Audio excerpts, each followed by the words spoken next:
Hello, this is Tess, and you're watching the Wander Wealthy channel, a place for women to get inspired and get results towards their personal growth, money, and travel goals. Today I wanted to talk about what you need to know about solo female travel. If you're a woman and you're planning on getting out there and exploring the world, then this is the video for you, especially if it's been your first time, you've been planning your trip, or you haven't yet planned a trip but you're considering going and traveling on your own, then I think it's going to be super helpful, and I hope it inspires and helps you kind of get over any sort of fears that you might have about traveling solo, especially as a female. Solo travel is personal development at its finest. So this is definitely a reason why you would want to even consider it in the first place. First of all, you're going to have a lot of problem solving that comes up. Things happen, many things go right, but there are some things going wrong, and you're going to have to solve problems. The way you go about solving problems halfway across the world is the exact same way you would do it at home. So whether you're looking up a place to go eat, or you missed your train and you have to figure out how to get to the next city by tomorrow, you would ask questions, you would Google it, and you would just solve the problem exactly how you would do it in the comfort of your own city and your own country. Solo travel also helps you build self-awareness. You'll notice that as you travel more and more, you just become more and more aware of the people around you as well as yourself, and you just know when you're safe or when some instances questionable, and you take care of yourself in that time. So you really build this level of self-awareness. And then lastly, confidence. You're probably going to be faced with a moment of you don't know what the heck you're doing, and in order to get over that, you just have to fake it till you make it. A lot of the most successful and happy solo female travelers just act confident wherever they go. This is a lot of personal development that you're building here while you're out facing these challenges, and yes, some instances can be a little uncomfortable because you really are growing and developing into an advanced version of yourself. The second thing you have to know about solo travel is that it's only as lonely as you make it. You can absolutely stay in hostels. Hostels are not scary, they're very safe, and they're very welcoming, and they help you meet a lot of people. And you can also join different tour groups when you're in a new city. When I first went on my first solo adventure, which was in New Zealand, I joined a snowboarding and skiing group where we toured around the entire South Island, going to different ski destinations. You're alone at certain points, but you're also going to be surrounded with new friends and great new people. Now, you can absolutely travel by yourself and stay in hotel rooms or private rooms in a hostel by yourself and, seclude yourself. And to be honest, there's nothing wrong with that. I've done that too. I've had work vacations where all I can do is work and I can't exactly get out and mingle as much. And that's a really great time to just take time to yourself. Journal, read, think.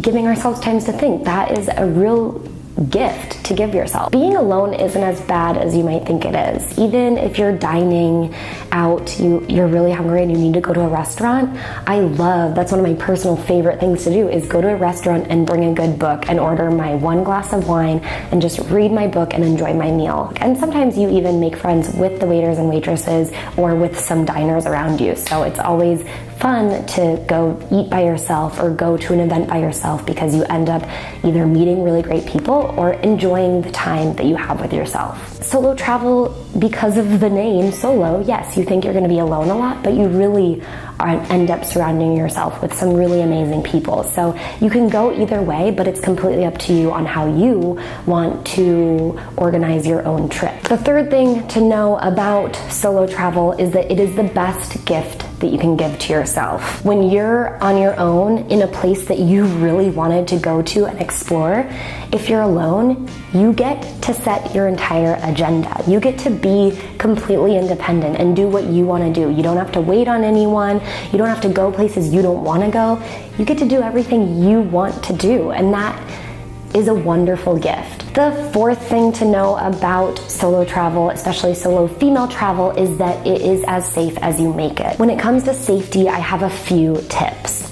Number one is to book your first night of accommodation. This just helps you get through airport security and customs and passport control, but it also gives you an idea of, I know exactly where I'm gonna go. Usually if you book your place, then you know how to get there, because on their website they should give you directions on how to get there. But knowing where you're going that first time that you get in that new country is really helpful just for the whole confidence standpoint. Another thing is that you may want to consider only traveling during the daytime. Now, if you're doing an overnight train ride, that's okay, or even a bus ride, that's okay, but make sure that you know where your stuff is at all times and you have kind of things locked up and you just know of your surroundings. Arriving somewhere at night is what I really mean by avoiding traveling at night. That is more for your own sake and safety. You're probably willing to be a lot more comfortable and brave during the day, and it just makes you feel better. And of course, at night it's dark, it's hard to see, it's easier to get lost, it's easy to get confused for someone else or go down the wrong street. So just travel during the day and you're perfectly fine. Another thing is avoid going out, like going out, drinking too much, going out by yourself. Even when I'm in my home city of Chicago, I make sure that I go out with a group of girlfriends or a group of guy friends who care about me and want to make sure that I get home safe. Going out alone, especially when you're consuming alcohol, can just be dangerous. So make sure that if you are going out at night, you go out with a group of people that you met at your hostel, and you still just don't drink too much, because alcohol can always be an ingredient for bad mistakes or just bad situations. Of course, you always want to make sure that you're keeping an eye on your things, and so just know where things are at all times and who is around you. I talked about this with how you're going to become so much more self-aware and aware of your surroundings, and that's what you need. You need to keep an eye on your things. You don't have to get overly obsessed, but know where your things are and who might be handling it, if it's under a bus or whatnot. If you question what is going on, don't be afraid to act on it or to ask questions or to stand your ground and be confident. And that leads into my last thing about being safe, is really it's all about faking it till you make it. Have confidence, try not to look like a tourist, and just know where you're going, know how you're going to get from point A to point B before you get to point A. But of course, don't be afraid to ask. If you do see friendly locals, go up and ask them for directions. That's okay too. People are friendly and they're willing to help you. The fifth and last final thing I have to say about what you should know about solo travel is that it's easier and more affordable than you might think it is. If you've never seen my videos on travel hacking, especially with getting cheap airline flights, I'm going to link it in the description box below. That is the one thing that I hear when I have conversations with my friends or my peers or even my clients, is how expensive it can be to travel. And yes, travel does come with a price tag, but there are small things that you can do in order to make it more affordable, like staying in hostels when you're in your destination. You take your cost of sleeping in a bed from over $100 a night if you're in a hotel to as low as $16 a night, even $7 a night, just depending on what city you're in. You can also pack minimally. That'll save you time and money when it comes to what you bring along with you. It's often stuff that weighs us down, so if you can be more agile, be more flexible by packing less, you can also tend to save money because you don't have to pay those extra fees that come with packing a lot of things. And lastly, it's easier if you just trust your intuition. So while you're traveling, if you're trying to stay safe or you don't know where to go and you just think you have an idea and you probably should, just trust your gut and go with your gut.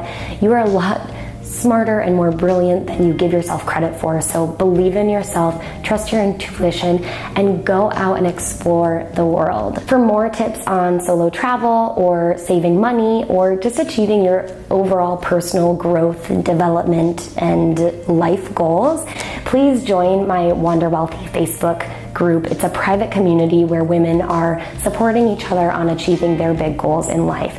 Go to www.wanderwealthy.com/FB and I'm going to send you a message on Facebook giving you the invite to the group, and you can join just by clicking the invitation please button straight from there. We have a lot of really great exclusive content in there, specifically my travel hacking full-length tutorial, and so much more. So make sure you join the group and comment with your questions and anything that you want to contribute to our community there. I hope that this was helpful for you, gives you a little bit of inspiration and advice and guidance on how you can get on your next travel adventure. And until then, I hope you wander wealthy.